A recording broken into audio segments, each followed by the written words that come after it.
Hello, fellow creeps. Welcome to another chilling episode here on Creepy with Coffee. I'm Kim, your storyteller for the night. Now, before we dive into today's tale, I have a quick question for all of you. After watching a few episodes here, is there anything you'd like to see or hear more of?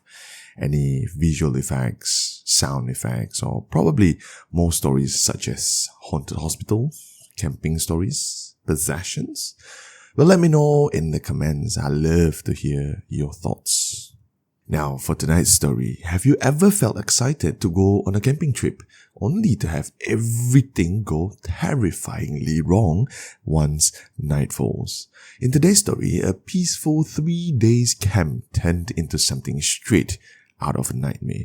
A child with a face that looked burned, soaking wet footprints in the tent, and a woman who ends up possessed after a toilet trip in the dark forest. This isn't just a ghost story. It's a real account that will chill you to the bone. Grab your coffee, sit back, and remember, don't look too closely into the shadows. Now, let's get on to the story. This is Creepy with Coffee.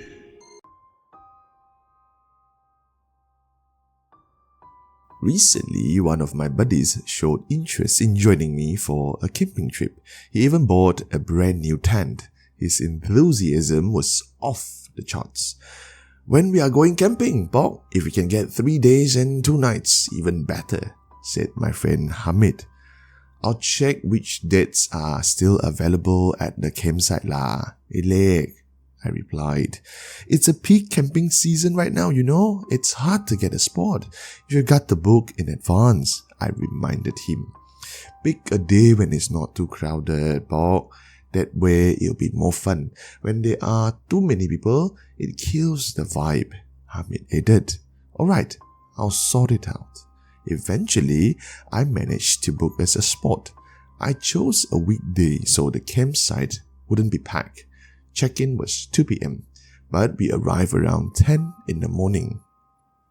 Hamid asked, "Bo, is it just us?"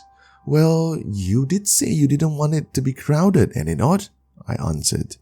"I said I didn't want it too crowded, but look around, there's literally no one here. It's gonna be creepy at night," he muttered. "Places like these are always a little creepy, but, it's peaceful, calm," I reassured him. We set up a tent and went down to the river to cool off. While we were splashing around, Hamid asked a question I always dreaded. "Bob, have you ever seen, anything supernatural, paranormal, ghost during your camping trips?" Yeah, but we don't mess with them. If you see something, just ignore it," I said. Well, very soon after, night fell. After dinner, I grabbed my fishing rod and went out to fish by the river. It was by then around 9 p.m. Suddenly, we heard Hamid's wife shouting from the tent. "Hey, don't touch that, go away, go away." I looked at Hamid. "Hamid, go check on your wife." And Hamid took off running to the tent. 5 minutes later, he came back looking shaken. I asked, "What was that about?" "She said some kids ran into the tent, soaking wet. But their faces? She said one of them looked like it had been burned. I asked her who they were, but when she turned around, all the kids were gone, just vanished. But there's sand all over the tent now." "Hamid," I looked at my friend with a serious face and said, "We're the only ones here. And my kid is inside the tent with my wife. There's no other children," I told him. "I know, Bo. I've been thinking about the same thing, but the sand is real. It's everywhere." I said, "Forget fishing. Go sit with your wife. She might be shaken. I'll stay here and fish. If I catch anything, I'll call you." After a while, I walked back to the tent. "You went back early," my wife said. "Didn't you want to fish?" I explained. Hamid's wife said some kids entered her tent. One of them had a face that looked like it was burned. She thought they were real. Then why are you back here? I mean, I just want to protect you, honey. What if the thing comes here next? Suddenly, we heard the sound of Hamid's tent zip opening. I heard Hamid calling me, Bo, Bo, Bo. I pretended to sleep.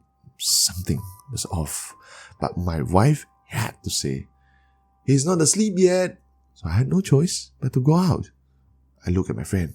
What's wrong now? She said she was going to the toilet, but told me she was following a boy who asked her to go with him. I didn't see anyone else. She just walked off by herself. Do you have any camping groups, Bo? Yeah, why? Help me sell my tent. I'm done. I'm out. I can't handle this kind of creepy, he said. You just bought it and now you want to sell it? I asked. I can't take it, Bo. Nights here are weird. Then I told my wife to go check on Hamid's wife in the toilet. Very soon after that, from afar, I saw my wife running back towards me. Bang, come here quickly, Bang. Come here quickly. Hamid's wife, something's wrong. Something's wrong. She's just sitting under the tap splashing water like she's in a trance or something. Come. Stay calm. Call the camp officer, I said. But our phones barely had a signal. No choice. We had to handle it ourselves. Hamid, go to the river. Find a swirling eddy. Scoop some of the water and bring it back. Hamid immediately jumped in, splashed and come back up. I forgot the container. It was unintentionally funny and I had to hold back my laughter. Then what are you doing with the water? My wife asked. Let's just say I learned this trick somewhere, I said. Hamid handed me the container. Honey, help me grab my phone from the tent. My wife passed it to me. I tried opening TikTok. No signal, Hamid. Do you have a hotspot? For what, Bob? I wanted to search how to read verses into the water. I forgot the steps. Bob, my wife is possessed and you're scrolling TikTok. What if she runs into the wood? Suddenly, Hamid's wife walked out of the toilet soaking wet and quietly entered their tent. Hamid gave me a confused look and shrugged. Go see what she's doing. Hamid went into the tent and came out and said, She's asleep, Bob. Maybe she's just scared. Well, I think you can forget about the water thing. Just then, headlights appeared in the distance. A car was approaching. It was the camp officer. As the camp officer got off from his car, he asked, Someone called? No, but my friend's wife, something's not right. I think she was being disturbed by something, I said. And the officer asked, Where is she? He entered the tent and suddenly gasped. What did you see? I asked.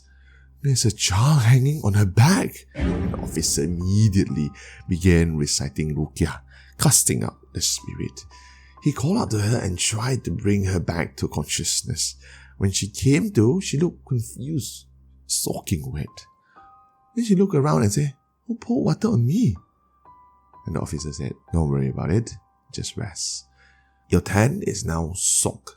Come sleep in one of the chalet tonight, the officer offered. He turned to Hamid's wife. Are you, sorry to ask, but are you on your period? She nodded slowly. And she said, I wasn't, but it started when we got here. Well, no wonder. If you are menstruating, it's best to avoid places like this. Well, that's all the story for this evening. If this story sent chills down your spine, well, like usual, remember to subscribe, like, and also turn on the notification button so you'll never miss an episode. Well, once again, got your own creepy encounter? Drop it in the comment section. We might just feature it in an upcoming episode. Until the next time, don't look behind you and remember, your coffee is not finished yet.